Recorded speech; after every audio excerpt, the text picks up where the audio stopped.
It was tantalising to be within prison walls when there was work to be done to inform American opinion as to the true state of Irish feeling. I made up my mind to try and escape. It would only be done by cooperation with friends outside.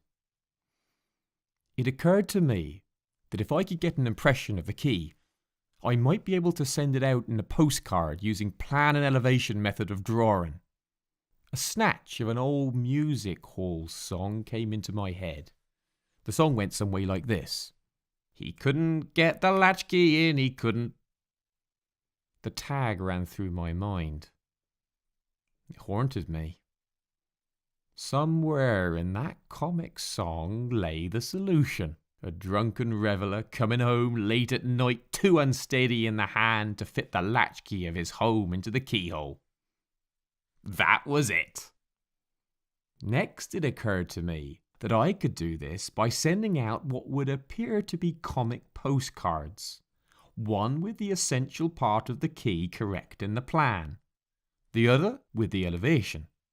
One Sunday, I noticed that the chaplain's maskey was laid aside carelessly.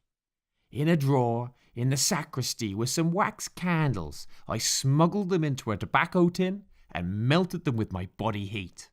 In a few moments, I had taken an impression of the key. Without thinking, I asked Sean Milroy, one of the prisoners, to draw 2 postcards, sketches of a fellow prisoner, Sean McGarry. Sean was depicted in the first sketch with a key in his hand, trying to open the door of his house. Underneath was written, Christmas 1917, he can't get in. In the second sketch, McGarry sat disconsolate in a prison cell, staring at a large keyhole. The caption read, Christmas 1918, he can't get out. These postcards might pass for merely a humorous depiction of McGarry's plight, but they contained the exact dimensions of the key. The next problem was to get the impression out and a copy of the key in. The copy had to come from Dublin. I don't remember whether I suggested the method by which the key would be sent to the prison, but it arrived in due course in a cake. As I examined the key, my joy at having got it was qualified by the feeling it was too small. I examined the key with a drawing, and it fitted perfectly.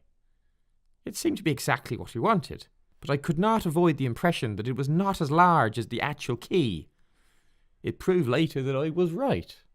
I had heated the wax into a soft condition, and I pressed the key down on it as it lay confined within the tobacco tin, and allowed it to harden. The result was that in the shrinkage caused by the cooling of the wax, the impression became uniformly smaller than the original key.